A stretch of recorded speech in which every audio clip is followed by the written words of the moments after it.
coming on to the next paragraph.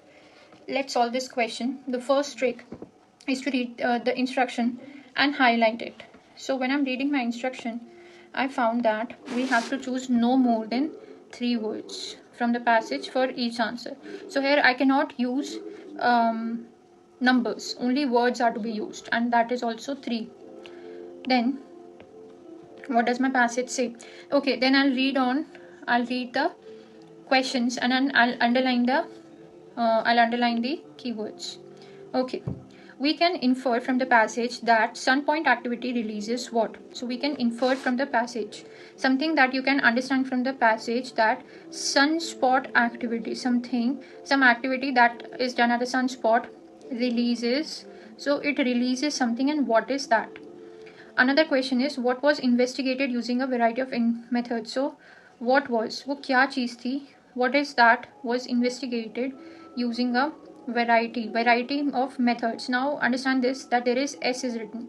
So they're talking about methods, variety, which is plural. So there will be a number of methods listed, and out of which help them to investigate something. We need to find what is that. So now we'll look at the paragraph, and we will try and spot the keywords that we have highlighted. So we can infer from the passage the sunspot activity releases what. So can I look sunspot anywhere? Sunspot. Okay, anywhere else? No, it's only one paragraph. So the northern line releases what?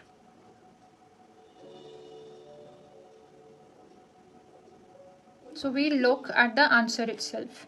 So the answer states, the northern lights, the connection between northern lights and sunspot activity has been suspected since 1888. So that is not our answer. Thanks to the research conducted since 1950s, we now know that electrons and protons from the suns are blown towards the earth on the solar wind.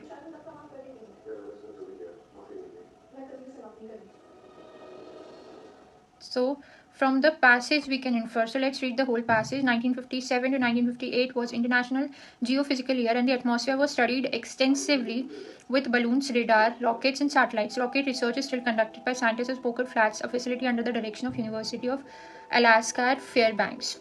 So my answer could be, thanks to the research conducted since 1950s, we now know that electrons and protons from the sun are blown towards the earth on the solar wind. So we can infer from the passage that sunspot activities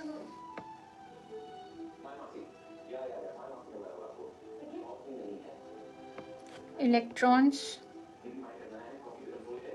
and protons. What was investigated using a variety of methods? So methods investigated. Can you spot any synonyms for the word? Because I cannot exactly find the word investigated. I, however, can find the word was studied extensively. Okay. So what they're trying to say here is that the atmosphere, the answer is atmosphere. Why? Because the atmosphere was studied. You can also say it was investigated using a variety of methods: balloons, radar, rockets and satellites. So the answer is atmosphere.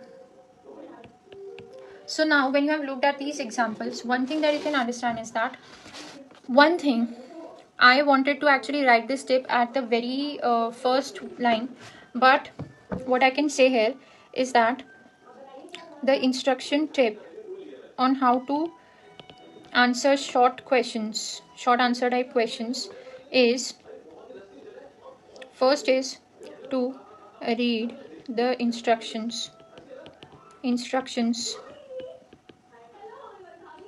and highlight the keywords. That is the first thing. Secondly, what you can do is to read the question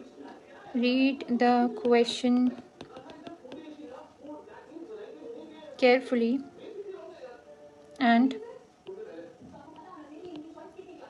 highlight the keywords carefully.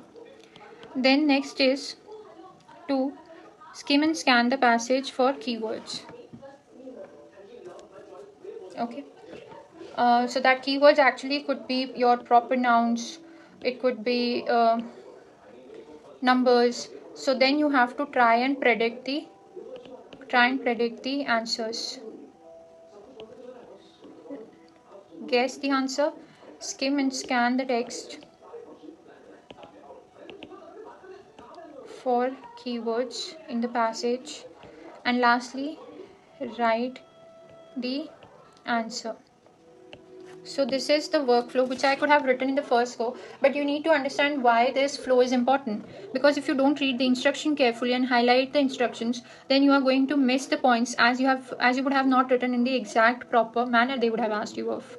Then you have to read the question, that is quite obvious, and you need to highlight the words. Those words could be proper nouns or numbers, not necessarily that it would be proper noun or number, but if a proper noun or number is given, then it is easier to skim and scan in the text.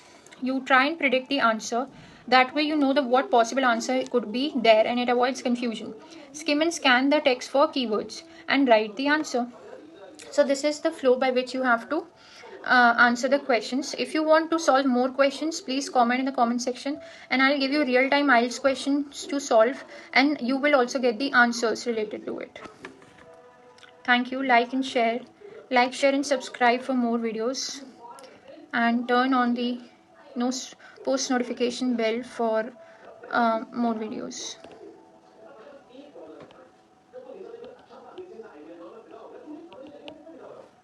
So we'll look for just one another question, and that is also a short answer type question.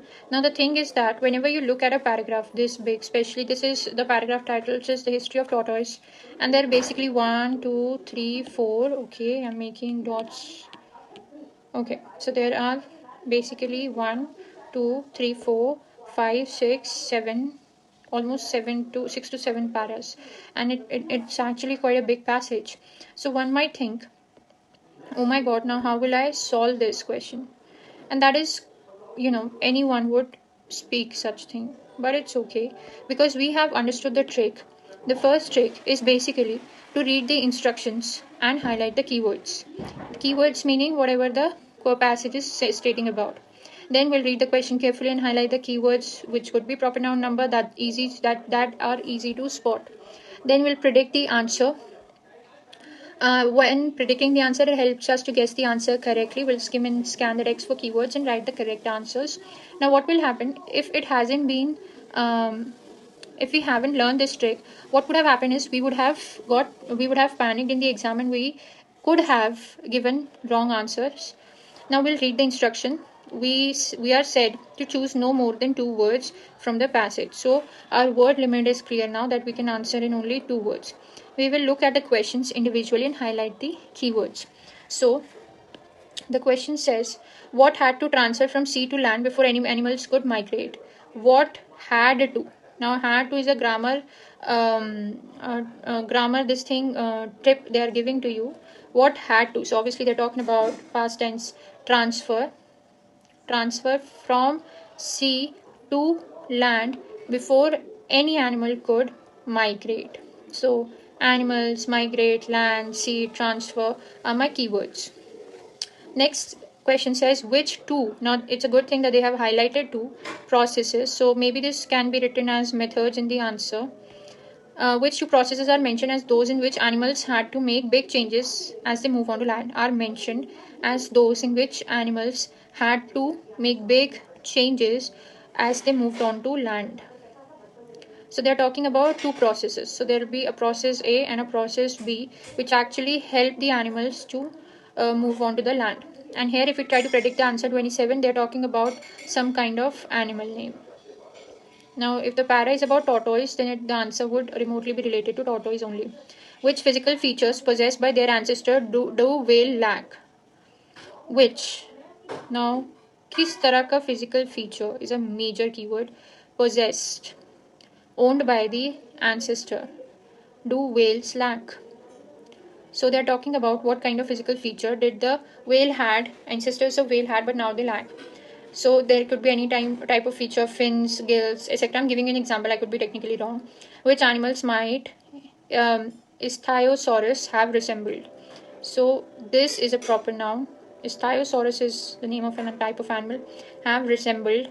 and animals. So these are all the tricks. Which animals? Obviously, they're talking about what kind of animal. Now we'll move on to the first question. What had to transfer from sea to land before any animal could migrate? Okay, sea to land, migrate. Okay, I'm seeing the keyword. I skimmed and scanned the first few lines and I have seen onto the land. This is the, okay, let me just, this is what they're saying. Onto the land. Oh god, it's highlighting everything. Here it is. Onto the land. Moved out onto the land. So obviously this is a trick and many different animal groups were there. So we have got some of our keywords from here. Let's read the line now. So if you go back far enough, everything lived in the sea. So obviously they're talking first about sea. At various points in evolutionary history, enterprising individuals within many different animal groups moved out onto the land from sea. So they're talking about from sea. Sometimes even in the most parched deserts, taking their own private sea water. Now, in addition to reptile, birds, mammals, and insect, which we see all around, other groups have succeeded out of water, including scorpions, snails, crustaceans such as woodlice and land crabs, millipedes and centipedes, spiders and various worms. And we must not forget the plants, but we are not talking about plants as we'll skip it. Okay, so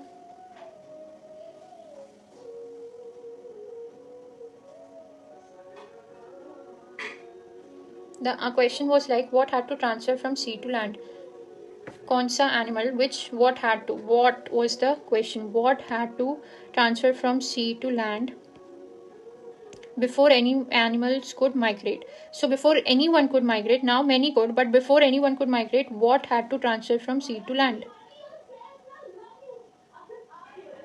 Okay, so what had to, the passage that I said is actually not to be read, was the answer, because it says key, and we must not forget the plants, without whose prior invasion of the land, none of the other migrations could have happened. So obviously for any animal to live on land, they need food, and if there is no plant or food on land, why would anyone migrate from that place to other place? So what had to transfer to sea, from sea to land, before any animal could migrate was plants. Therefore they said any animals. What had to? So that is plants. Your answer is plants. But we have also learned one trick, that we'll write everything in block letters. So we'll write the answer as plants, like in block letters. Now, which two processes are mentioned as those in which animals had to make big changes as they moved on to land? Okay.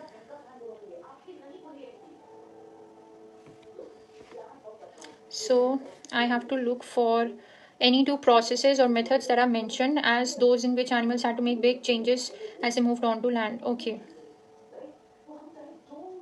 So we'll look for these keywords. Skimming the paragraph very carefully.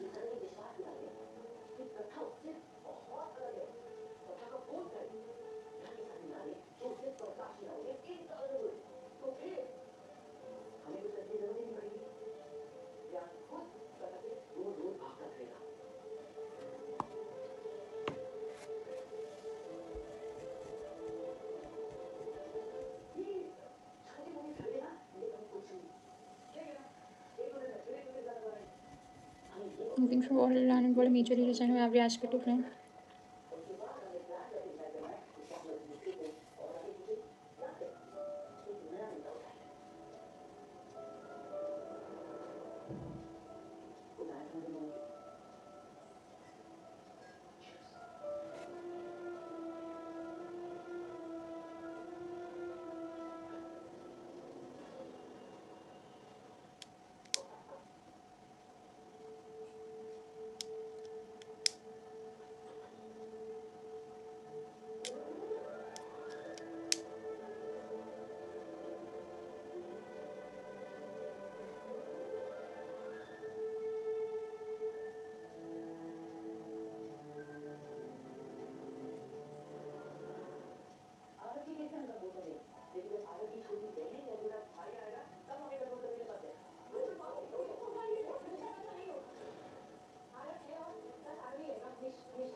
Okay, so here is our answer.